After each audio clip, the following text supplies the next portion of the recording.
안녕하세요, 가치함입니다. 1월 11일 화요일 국내 시장이 마감되었습니다. 자, 오늘 코스피는 0.02%의 상승으로 마감이 되었고 보합이라고 볼 수가 있겠죠. 그리고 오전장은 굉장히 좋지 못했어요. 물론 갭 상승으로 출발해서 조금은 기대감을 키웠었는데 상승폭 그 이상으로 낙폭을 보여주었지만 그래도 장 후반으로 갈수록 조금은 만회해주면서 다행히도 보합권 내에서 마무리가 되었습니다. 그리고 코스닥을 보면 자, 코스닥은 오늘도 좋지 못한 흐름이 나왔고 지금 1%의 하락을 보여주었습니다. 그래서 확실히 지금은 코스피, 코스닥 모두 좋지 못하지만 코스닥이 더 좋지 못한 것 같습니다. 자, 그럼 바로 시가총액 상위 종목들을 살펴볼게요. 먼저 코스피.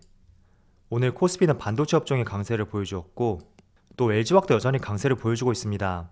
그리고 셀트리온 그룹주도 마찬가지로 어제 자사주 매입 소식이 나옴에 따라서 같이 강세를 보여주고 있고 또 KB금융이 오늘 3%의 상승이 나왔는데 카카오뱅크를 제치고 다시 한번 금융 대장주로 올라섰습니다. 그래서 금융주의 순서가 바뀌었다고 볼 수 있고 또 LG화학이 최근의 강세는 제가 최근에 유가의 움직임을 잘 체크하지 못했었거든요. 그런데 어느새 유가가 저점에서 20% 이상의 상승이 나왔더라고요. 그래서 아마도 LG화학하고 SK이노베이션 이 두 종목은 유가의 영향을 받았을 것이다. 그렇게 판단하고 있습니다. 자, 이어서 코스닥을 보면 자, 코스닥도 마찬가지로 셀트리온 헬스케어까지 마찬가지로 자사주 매입 소식 때문에 강세를 보여주었고 또 위메이드하고 카카오게임즈, 펄어비스 오늘도 게임주의 약세가 두드러졌습니다. 그리고 전반적으로 코스닥은 흐름이 상당히 좋지 못하죠. 자, 이어서 코스피의 수급을 살펴보면 오늘은 외국인이 5천억 규모의 순매수를 보여주었고 기관과 개인이 순매도를 보여주었습니다. 자, 보통 이런 수급이었다면 일정 부분 상승을 보여줄 수가 있는데 지금은 거의 보합에서 마무리가 되었어요.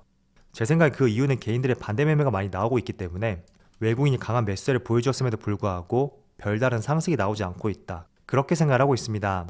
오늘 아침에 몇 가지 뉴스를 살펴보니까 며칠 전부터 계속 개인들의 반대 매매가 나오고 있다 라는 기사가 있더라고요. 그 규모 자체도 100억 단위 이상이 되었기 때문에 충분히 외국인이 매수세를 보여줬다고 하더라도 상승을 방해할 수 있는 하나의 요소가 될 수 있다고 생각하고 있습니다. 그래서 이 점은 참조로 말씀드리고요. 또 코스닥을 보면 자, 코스닥은 여전히 외국인이 순매도를 보여주고 있고 기관도 역시나 순매도를 보여주었습니다. 확실히 수급이 좋지 못하네요. 자, 이어서 삼성전자를 보면 오늘도 외국인이 순매수를 보여주었고 기관은 소폭의 순매도를 보여주었습니다. 자, 그런데 계속 기관의 매도 물량이 줄어들고 있어요. 그래서 그 부분은 굉장히 긍정적인 것 같고 내일은 매수세로 전환이 되었으면 좋겠네요. 자, 그리고 SK하이닉스도 외국인의 강한 순매수가 들어왔고 기관은 소폭의 순매도를 보여주었습니다. 역시 반도체에 외국인들이 많은 순매수가 집중이 되고 있죠. 그리고 오늘도 카카오가 약세를 보여주었는데 역시나 외국인의 강한 순매도가 나왔고 기관은 소폭의 순매수를 보여주었습니다. 자, 그리고 카카오뱅크도 수급이 상당히 좋지 못하죠. 그리고 오늘 처음으로 5만원을 이탈했는데 제 기준에서는 5만원을 이탈하게 된다면 조금 더 추가적으로 하락이 나오지 않을까 그런 생각을 하고 있어요. 왜냐하면 과거에 5만원 초반 부근에서 몇 차례 지지 역할을 해주었던 만큼 굉장히 의미 있는 가격대라고 저는 생각을 하고 있습니다. 그렇지만 지금 가격대에서는 추가적으로 투매가 나올 가능성도 높다. 그렇게 보여지는 것 같습니다. 자, 이어서 주체별 매매 동향에 대해서 살펴보도록 하겠습니다.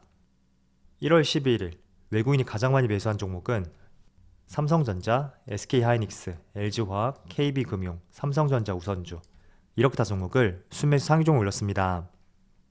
삼성전자, SK하이닉스, LG화학까지 이 세 종목을 1000억 이상의 순매수를 보여주었습니다. 그리고 역시나 반도체하고 금융주 이쪽에 집중을 한 것 같네요. 신한지주도 있죠. 우리금융지주. 그리고 기관을 보면 기관은 네이버, DB하이텍, LG디스플레이, 메리츠증권, KCC 이렇게 다 종목을 순매수 상위 종목 올렸습니다. 자, 네이버가 포함된 것이 좀 특이한 것 같아요. 자, 이어서 해외 증시의 흐름을 살펴보겠습니다. 일단 어제 S&P 500이 0.1% 하락으로 마감이 되었고 그리고 나스닥은 0.05% 거의 보합으로 마무리되었죠. 그리고 다우지수는 0.45%의 하락을 보여주면서 결과만 봤을 때는 그렇게 나쁜 흐름은 아니었다 라고 이해를 해볼 수가 있습니다. 자, 그런데 특히 나스닥 같은 경우에는 분봉으로 볼게요. 어제 장중할 때는 2% 이상의 급락이 나왔었거든요. 그런데 장 후반으로 갈수록 뒷심을 발휘했고 결국에는 양봉으로 마무리가 되었습니다. 그리고 S&P 500도 마찬가지였어요.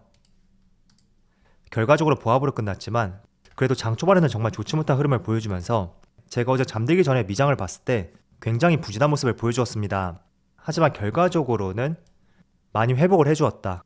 이 점을 알 수가 있고, 자, 그런데 최근에 국내 시장뿐만 아니라 미국 시장도 연초부터 굉장히 부진한 모습이 나오고 있어요. 다들 이유에 대해서는 아시겠지만 조기에 금리를 인상할 수 있다는 뜻하지 못한 이슈로 인해서 지금처럼 주가의 변동성도 심해졌고, 그리고 하루의 움직임을 보더라도 지난 10월 말에서 11월 달 이 당시와는 다르게 상하 변동성이 굉장히 심해졌다고 볼 수 있어요. 자, 그래서 제가 작년 말에도 여러분들에게 말씀을 드렸었는데 올해는 미국 시장에 기준금리 인상이 있는 만큼 이 부분도 한번 조심하고 넘어갈 필요가 있다, 이런 말씀을 드렸습니다. 그리고 부연 설명으로 나스닥 차트하고 또 국내 코스피 차트, 그리고 삼성전자하고 애플 대표적인 성장주의 주가 흐름을 보여드렸었는데 오늘은 제가 조금 더 디테일하게 한번 말씀드려볼게요. 자, 일단 어제 저녁에 나온 기사를 보면 골드만삭스에서 미국의 기준금리를 올해 4차례 인상할 것이다 라는 전망을 하였습니다. 그래서 이런 부분에 내가 투자할 때 어떻게 방향성을 세워야 되는지 그 점에 대해서 많이 궁금해 하실 거고, 또 내가 지금 물려있다면 나와야 되는지 혹은 신규 매수를 해야 되는지 등등 머릿속이 상당히 복잡할 거예요. 자, 그래서 제가 이번에는 지금 여기 차트를 보시면 미국이 장기간 제로금리를 유지했었고 처음으로 다시 기준금리를 인상했을 때 그때가 15년 말이었었는데 지난번에는 아마 15년 말의 주가 흐름을 보여드렸다면 이번에는 두 번째하고 세 번째 이때 금리를 인상했을 때 주가가 어떻게 변화하였는지 같이 한번 설명을 들어볼게요. 자, 최초로 금리를 인상했을 당시가 2015년 12월 16일. 자, 여기 나스닥의 차트를 보시면 15년 12월 중순이었죠. 아마 이 당시쯤 됐을 거예요. 그리고 주가가 한 달 반 사이에 종합주가 지수가 17%, 거의 18% 급락이 났었고, 그리고 또 빠르게 회복을 해주었죠. 자, 그렇다면 두 번째로 금리를 인상했을 때가 언제였냐면 거의 1년이 지난 16년 12월 14일이었거든요. 그럼 같이 한번 확인해 볼게요. 조금만 뒤로 가서, 자, 이렇게 스탑하고 2016년 12월 14일 이쯤 되겠죠? 자, 이때를 기준으로 해서 전과 후의 지수의 변화를 한번 살펴보세요.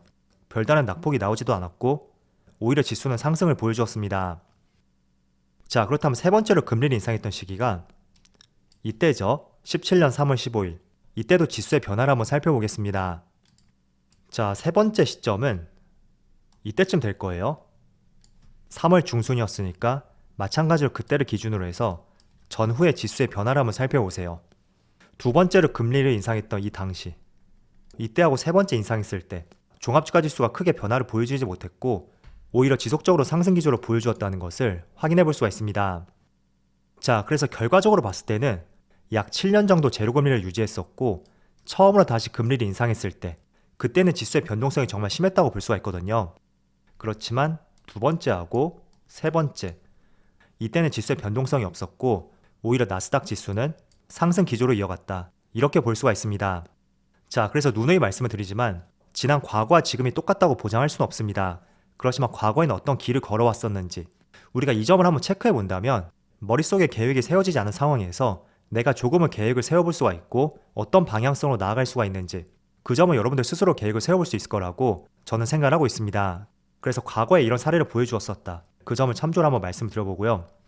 그렇기 때문에 올해 미국에서 기준금리를 4차례 인상한다고 하더라도 과연 인상할 때마다 지수의 변동성이 커질 수 있는지 그 부분은 사실 의구심이 있고, 저는 과거 사례와 마찬가지로 첫 번째로 금리 인상했을 때를 우리가 조심할 필요가 있다고 말씀드리겠습니다. 직전에 제가 차트를 보여드린 것처럼 두 번째와 세 번째 금리를 인상했을 때는 별다른 변화가 없었거든요. 자, 잘 생각해 보세요. 지금 코로나 확진자 수가 3,000명을 넘고 있고 한때는 7,000명까지 굉장히 가파른 증가세를 보여주었습니다. 그런데 지금 3,000명을 넘던 4,000명을 넘던 이게 지수의 발목을 잡고 있지는 않고 있거든요. 2020년 3월달 이 당시에는 코로나 확진자 수가 100명을 넘었을 때 연이은 지수의 급락이 나왔습니다. 그렇지만 계속 시장에 노출되었던 재료, 이런 것들은 크게 지수의 발목을 잡지 못한다, 그 점을 알 수가 있기 때문에 저는 개인적으로 기준금리를 몇 번 올릴지 모르겠지만 첫 번째 금리 인상할 때 그때는 우리가 다소 조심할 필요가 있겠지만 그 시점을 조금만 다시 지나게 된다면 과거처럼 다시 지수는 안정화를 찾을 거라고 말씀드리겠습니다. 자, 그리고 이런 자료를 보여드릴 때마다 이런 말씀을 하시는 분들이 계실 거예요. 지금과 과거는 다르다. 물론 저도 거기에 대해서 부정할 수는 없겠지만, 자, 이 자료를 한번 살펴볼게요. 지난번에 기준금리를 제로금리로 유지했을 때가 약 7년 정도 유지가 되었거든요. 그런데 그 당시에는 기준금리가 무려 5.25%였고 무려 5%나 금리를 인하했습니다.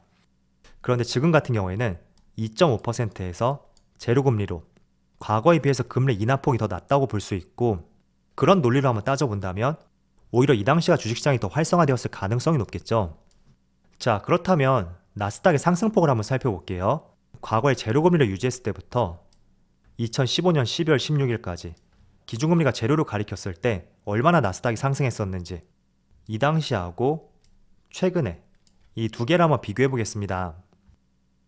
자, 처음으로 제로금리를 유지했던 것이 2008년 말이었어요. 아마 이 당시쯤 되겠죠. 그리고 2015년 12월 16일까지 12월 달이니까 이때.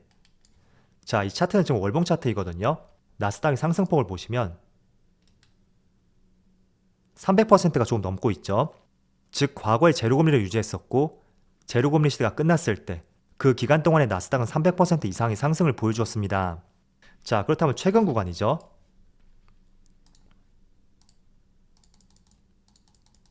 다시 한번 제로금리를 보여주었을 때가 2020년 3월달 이 당시였고, 만약에 지금 금리를 인상한다고 했을 때는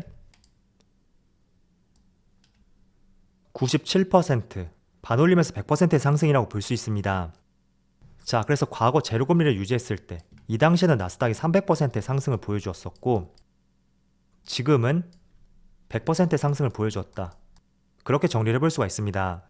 그래서 지금 구간은 과거하고 다르게 더 많이 상승이 나왔었다. 그 논리도 저는 맞지 않다고 생각이 되고요. 오히려 상승이 나왔던 시점이라고 하면 과거에 제로금리를 유지했을 때 그때가 더 많이 상승이 나왔었죠. 그렇지만 다시 금리를 인상했다고 하더라도 나스닥 지수는 다시 한번 상승을 보여주었고 지금까지도 계속 상승세를 보여주고 있습니다. 그래서 물론 기간의 차이는 있을 거예요. 이 당시에는 7년이었고 지금은 어림잡아 2년이기 때문에 기간의 차이는 충분히 발생이 되고 있습니다. 그렇지만 제가 이걸 말씀드리는 이유는 여러분들에게 스스로 한번 방향성을 세워볼 수 있는 하나의 팁을 드리는 것이었고, 너무 우리가 금리 인상을 겁먹지 말자, 그 점을 말씀드리고 싶어서 이렇게 비교를 하면서 말씀드린 것입니다. 그래서 물론 과거와 지금은 다르다고 말씀을 드렸어요. 똑같이 나오지 않을 가능성도 있지만 지금과 비슷했던 과거 사례, 분명히 이런 부분 한번 참조할 필요가 있다, 그렇게 말씀을 드리겠습니다. 그래서 지금 시장에서 금리를 인상하겠다, 이런 말들이 상당히 많이 나오고 있고, 그렇다 보니 미국 시장도 많이 흔들리고 국내의 성장주들 굉장히 흔들림이 많이 발생이 되고 있어요. 그렇지만 계속 노출된 재료, 그 재료는 악재가 됐던 호재가 됐던 크게 시장이 녹아들지 못할 것이다, 그걸 먼저 생각해 보시고요. 과거에도 두 번째하고 세 번째 금리를 인상했을 때 그때는 오히려 나스닥이 상승이 났어요. 그렇기 때문에 아무리 4차례를 인상하던 뭐 5차례, 6차례를 인상하던 저는 그 첫 번째가 가장 중요하다, 이렇게 말씀을 드리겠습니다. 또 금리 인상에 대해서는 제가 말씀드린 내용들을 스스로 그 당시에 관련 종목들의 주가 흐름을 체크해 보신다면 조금 더 방향성을 잡는데 도움이 될 거라고 말씀을 드리겠습니다. 자, 그럼 오늘 영상 여기서 마치도록 하고요. 언제나 여러분들의 성공 투자를 기원하도록 하겠습니다. 감사합니다.